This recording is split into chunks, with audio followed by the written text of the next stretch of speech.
아들아, 아버지가 지금까지 25년 살아왔는데 나 진짜 경제 문명이었다.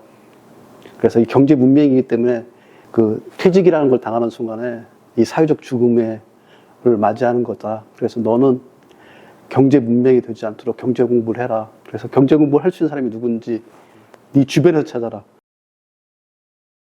어떤 시간에 어떤 노력을 해야 되는지 한번 설명 부탁드리겠습니다.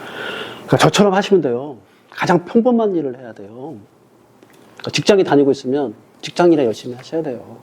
직장을 일을 하면서 무슨 임장을 하고 주식 투자를 해요. 직장 일을 할 땐 직장을 충실하게 하시고요. 거기서 받는 월급 가지고 저축하세요. 그러니까 직장 일하고 있을 때 가장 중요한 건 임장 다니는 게 아니에요. 뭐 투자법에 대한 것들 공부하는 게 아니에요. 그 직장에 가장 최선을 다하는 거예요. 그 최선을 다하다 보면 거기에서 가야 될 방향이 보이기 시작해요. 제가 말씀드렸잖아요. 제가 가지고 있는 경제 지식의 가장 큰 바탕은 재화에 대한 유통의 흐름을 갖다가 회사에서 일을 하면서 배운 거라고요. 그러니까 몸으로 배운 거란 말이에요. 그러니까 학교라고 저는 생각해요. 직장이라는 건. 그러니까 직장에서 돈을 받고 다니는 학교에서 배워야지. 거기서도 못 배우면서 자기가 가위하고 다닌단 말이에요. 그건 말도 안 되는 얘기예요. 그러니까 저는 그런 걸 갖다 권장하고 있는 일부 경제 멘토들이 있던데 그건 말도 안 된다고 생각해요. 직장하고 있는 분은 직장일에 최선을 다해야 돼요. 주식도 사지 말라고 그래요, 저는. 직장일에 최선을 다해서 직장에서 하고 있는 일들이 이 경제 시스템과 어떻게 연결되는가를 갖다가 배워가면서 그 배웠던 걸 가지고서 나중에 가면은 그 월급을 받았던 걸 갖다 모아놓은 걸 갖다 토대로 해서 그 기본적인 목돈을 갖다 만들어 놓은 걸 갖다가 해서 투자해야지. 뭐 직장에 다니면서 젊은 시절부터 공부하고 배워야 될 시기에 투자하는 법들에 대한 것들을 배우려고 한다는 건 저는 그건 문제가 있다고 저는 생각을 합니다. 그러니까 직장에 다닐 때는 직장 일에 올인하세요. 일부 플렉스 하면서 돈을 모으지 못하는 부분들에 대한, 그러니까 소비에 대한 통제, 이 정도 하는 게 저는 가장 훌륭한 직장 다닐 때 투자를 준비하는 작업이라고 생각합니다. 그게 공부예요. 그러니까 다른 공부가 아니라 그게 중에 가장 중요한 공부예요. 직장에 다니면서 경제 베이스를 쌓아가고 퇴직을 딱 하고 제가 이제 다음 날부터 글을 썼거든요. 그러니까 제가 할 수 있는 그러니까 유일한 게 뭘까 보니까 글쓰기는 내가 그래도 해왔던 것 같아요. 그래서 글쓰기에 대한 것들을 하면서 글쓰기를 해서 펜을 딱 잡으니까 머릿속에 딱 떠오르는 생각이 뭐냐면 이거예요. 퇴직하고 나니까 진짜 사회적 죽음을 당한 것 같은 그런 절망감이 있는데 내가 왜 25년 동안 그렇게 열심히 일하고 왔는데도 이래왔는데도 지금 이 순간에 왜 내가 또 사회적 죽음을 당하는 것 같은 이런 절망감에 빠져드는가, 그 이유가 좀 알고 싶었어요. 그걸 그냥 글로 써보자 했더니 글로 써나가는 와중에 자연스럽게 나오니까 내가 경제 시스템에 대한 것들 이해가 좀 부족했구나. 내가 일을 잘하는 일잘러였는데 경제에 대한 것들을 이해관념에서는 경제로 보면 경제 문명에 거의 가깝구나. 그걸 갖다 써면서 이렇게 느꼈던 거예요. 그러니까 손을 써나가다 보니까 점차적으로 이제 그런 것들이 생각들이 정리되어 가면서 하루하루 이렇게 써가게 됐죠. 그래서 제가 퇴직한 다음 날부터 하루에 한 편씩은 A4 용지 2장씩이니까 하루에 한 편씩을 갖다가 50일 동안 그냥 써왔어요. 그냥 의무적으로. 그게 너무 힘들었어요, 솔직히. 글을 쓰는 과정에서. 의무적으로 막 써가는 거. 그래서 의무적으로 써갈 수 있게 하기 위해서 사실 아들을 부른 거예요.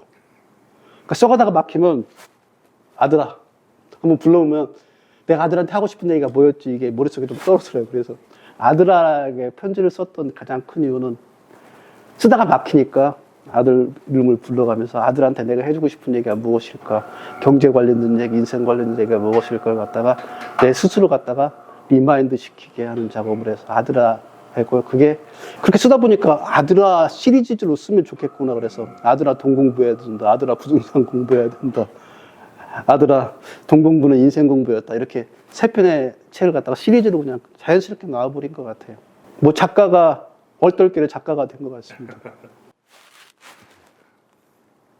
아들아 거기에는 제가 우리 아들한테 해주고 싶었던 얘기의 핵심만을 좀 끄어가지고 그러니까 에피소드 형식으로 좀 적었습니다. 그래서 그 첫 번째 부분은 뭐였냐면요, 내가 경제 무능이라는 걸 갖다 자각하는 얘기를 아들아, 아버지가 지금까지 25년 살아왔는데 나 진짜 경제 문명이었다.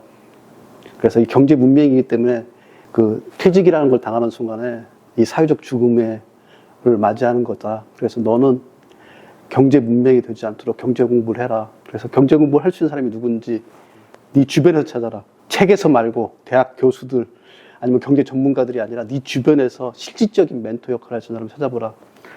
네 실질적인 멘토 역할을 사람 보니까 내가 이렇게 너희 엄마다. 그래서 너희 엄마가 내 월급을 갖다가 어떻게 재테크화했는가 그 과정들에 대한 것들 내가 기술해 줄 테니까 그걸 보면서 돈이 어떻게 쌓여가고 그 자산으로 만들어가는가를 이해했으면 좋겠다. 그래서 처음에 돈이 들어오는 소득이 있다. 두 번째, 돈이 나가는 지출이 있다. 돈이 쌓여가는 저축이 있다.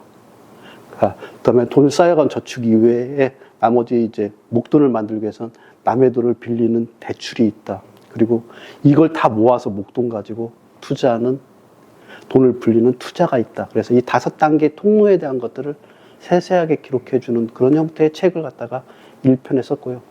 그 중에 핵심이 이제 투자하는 법 중에 가장 핵심이 뭐였냐면 부동산이었어요. 저희는 이제 저희 주변에 이제 아파트를 재건축 아파트를 해서 했기 때문에 이 아파트를 사야 되는 거에 대한 것들을 얘기해 주는 게 아들아 부동산 공부해야 된다. 그래서 부동산이란 이 실물 자산이 왜 중요한지에 대한 것들을 설명해 주세요. 그리고 이 두 가지를 합해서 놓고 보니까 아들아 이 돈 공부는 인생 공부였다. 그래서 지금 아버지는 이 인생 공부의 마지막을 너희한테 들려주고 싶다. 그래서 아들아 돈 공부는 인생 공부였다 책을 해서 시리즈 1, 2, 3편을 갖다가 지금 완성하고 끝내고 이제 다음에는 이제 다른 시리즈로 이제 넘어갈 겁니다.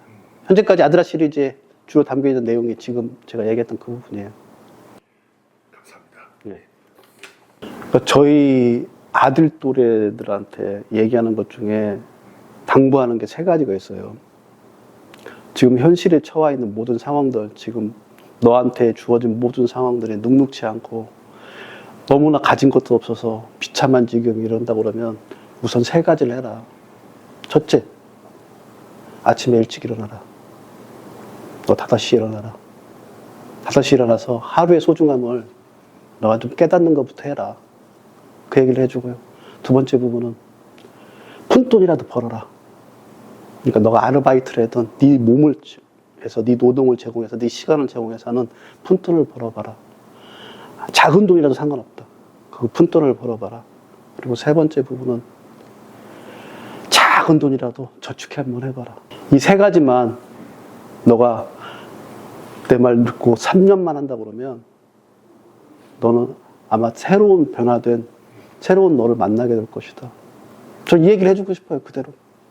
그러니까 거대한 것들이 자기 인생을 변화시켜 주지는 않는 것 같아요. 제 경우를 놓고 보면 작은 것들, 아침 일찍 일하는 거, 자기 이부자리 자기가 개는 거, 그것부터 시작하는 부분이 할 수 있는 사람이 거대한 걸 해내지 그것도부터 못하는 사람이 돈을 어떻게 벌겠어요.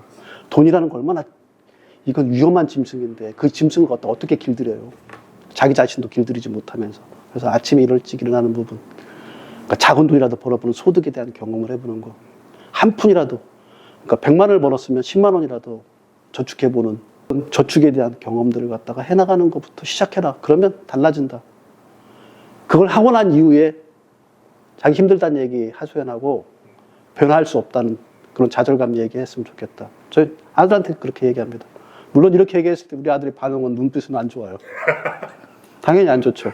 그러나 제가 55년을 살아온 인생에 가장 정확한 인생에 대한 멘토로서 해줄 수 있는 아들한테 해줄 수 있는 조언입니다. 그 이외에 다른 조언은 사족이에요. 제가 그렇게 뭐 어딜 투자해라, 뭘 해라, 뭘 공부해라 이런 이야기는 건 다 사족이고요. 자기 스스로 그 20살이 지금 넘었으니까 우리 아들들은 20살이 넘은 아들이 할 수 있는 가장 큰 건 아침에 일찍 일어나라. 작은 돈이나 벌어봐라. 그 좋은 돈을 저축하는 경험을 해봐라. 그걸 하고 나면 어떻게 대출을 받을 수도 있고 어떻게 투자할 수도 있고 어떻게 소득을 갖다 올릴 수 있는가에 대한 것들은 자연스럽게 눈에 띄게 됩니다. 그걸 일순간에 얻으려고 하니까 늘 일확천금 때문에 오히려 지하실까지 떨어지는 거예요. 그러니까 작은 거 하나씩 쌓아가다 보면은 자기가 원하는 방향의 인생을 분명히 펼쳐질 거라고. 자기 자신의 내력이죠. 어떠한 곳에도 흔들리지 않는 그것만 가지고 있다면 절망할 이유가 하나도 없잖아요. 아, 나 내일 아침에 오늘 힘들었잖아. 내일 아침에 5시에 일어나서 내가 하루를 충실하게 살아가겠어. 그 와중에 내가 하고 있는 지금 이 일을 통해서 작은 돈을 벌더라도 이 작은 돈을 갖다 아끼고 전략해서 쌓아가겠어. 그래서 난 조금씩 지나가면 지나갈수록 내 통장에는 돈이 쌓여갈 거야. 그래서 언제까지 얼마까지 쌓여갈 거야. 지출을 줄여가지고 쌓아가면 무조건 쌓이거든요. 아무리 작은 돈을 벌어도. 예, 그게 제가 깨달은 최고의 조언인 것 같습니다. 저희 아들한테 해줄 수 있는.